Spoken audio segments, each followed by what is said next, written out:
আকাশের বুকে নতুন আতঙ্ক হিসেবে আবির্ভূত হয়েছে ইরানের শাহেদ ড্রোন বহর। যুদ্ধের ময়দানে অত্যন্ত কম খরচে অত্যাধুনিক আকাশ প্রতিরক্ষা ব্যবস্থাকে অকার্যকর করে দেওয়ার এক অসাধ্য সাধন করেছে এই ড্রোনগুলো। বিশেষ করে ইউক্রেন যুদ্ধে রাশিয়ার হাতে গেরান 2 নামে পরিচিত এই শাহেদ ড্রোনগুলোর ব্যাপক ব্যবহার বিশ্বজুড়ে এক নতুন রণকৌশলের সূচনা করেছে। মাত্র 20 থেকে 50 হাজার মার্কিন ডলারের বিনিময়ে তৈরি এই কামিকাজি ড্রোনগুলো যখন ঝাঁকে ঝাঁকে ঝাঁপিয়ে পড়ে, তখন তাদের রুখতে প্রতিপক্ষের মিলিয়ন ডলার মূল্যের ইন্টারসেপ্টর ক্ষেপণাস্ত্র খরচ করতে হয়, যা প্রতিপক্ষের সামরিক বাজেটে এক ভয়াবহ বিপর্যয় ডেকে আনে। শাহেদ ড্রোনগুলোর এই উত্থান হঠাৎ করেই ঘটেনি। 2019 সালে সৌদি আরবের ওপর হামলার মাধ্যমে এরা প্রথম আলোচনায় গেলেও 2022 সালের সেপ্টেম্বর থেকে ইউক্রেনের মূল অবকাঠামোগত স্থাপনা লক্ষ্য করে এদের বিধ্বংসী ব্যবহার সারা বিশ্বের নজরে আসে।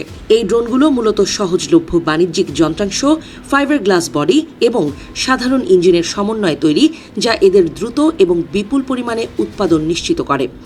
ইরান এখন এই প্রযুক্তির এক বিশাল ভাণ্ডার গড়ে তুলেছে, যা কেবল তারা নিজেরাই ব্যবহার করছে না, বরং রাশিয়া এবং মধ্যপ্রাচ্যের বিভিন্ন মিত্র গোষ্ঠীর কাছেও পৌঁছে দিচ্ছে। ওয়াশিংটন ভিত্তিক থিঙ্ক ট্যাঙ্ক CSIS এর মিসাইল থ্রেট প্রজেক্টের তথ্য অনুযায়ী ইরানের শাহেদ পরিবারের ড্রোনগুলো এখন কেবল আক্রমণের কাজেই সীমাবদ্ধ নয়।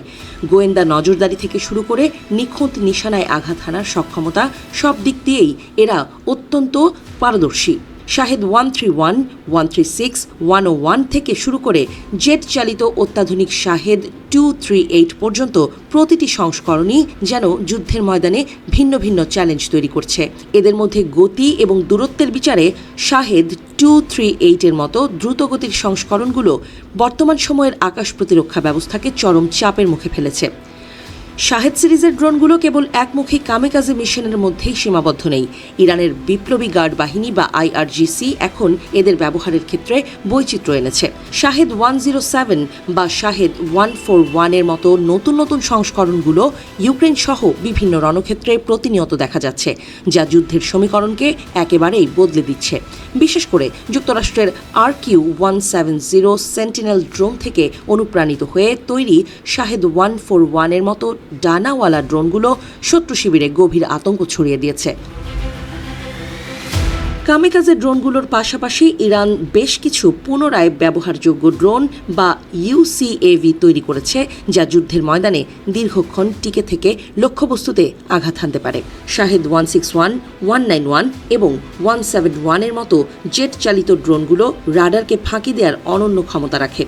সম্প্রতি মার্কিন নৌবাহিনীর F-35C স্টিলথ ফাইটার কর্তৃক একটি শাহেদ 139 ভূপাতিত করার ঘটনা প্রমাণ করে যে এই ড্রোনগুলোর আগ্রাসী মনোভাব মার্কিন সামরিক আধিপত্যের জন্য কতটা বড় হুমকি হয়ে দাঁড়িয়েছে।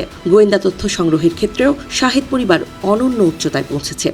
শাহেদ 147 এবং শাহেদ 149 গাজার মতো দীর্ঘপাল্লার নজরদারি ড্রোনগুলো হাজার হাজার কিলোমিটার দূর থেকে শত্রু শিবিরের খুঁটিনাটি পর্যবেক্ষণে সক্ষম।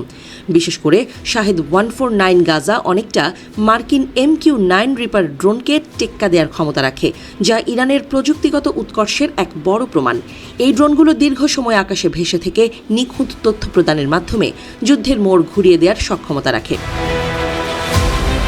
চলতি বছরের মার্চ মাসে সৌদি আরবের প্রিন্স সুলতান বিমান ঘাঁটিতে শাহেদ 136 এর মাধ্যমে মার্কিন এয়ারফোর্সের AWACS বিমান ধ্বংস করার খবর বিশ্বজুড়ে সামরিক বিশ্লেষকদের হতবাক করে দিয়েছে।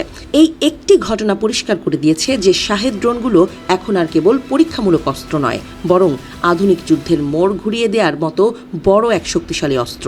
যদিও এই ধরনের দাবির সত্যতা নিয়ে অনেক বিতর্ক রয়েছে, তবুও ড্রোনগুলো যে প্রতিপক্ষের আর্থিক এবং মনস্তাত্ত্বিক ভিত্তিকে টলিয়ে দিচ্ছে তাতে কোনো সন্দেহ নেই। শাহেদ ড্রোনের এই অভাবনীয় সাফল্যের পর সারা বিশ্বে এখন এক নতুন প্রতিযোগিতা শুরু হয়েছে। রাশিয়া নিজেদের প্রযুক্তিতে এর নকল তৈরি করেছে, এমনকি চীনও সানফ্লাওয়ার 200 নামে নিজস্ব সংস্করণ মাঠে নামিয়েছে।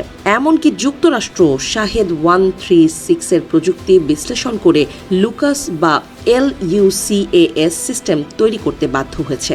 তুরস্ক থেকে শুরু করে মিশর এবং তাইওয়ানের মতো দেশগুলোও এখন শাহেদের নকশা অনুসরণ করে নিজেদের সক্ষমতা বাড়ানোর কাজে ঝাঁপিয়ে পড়েছে।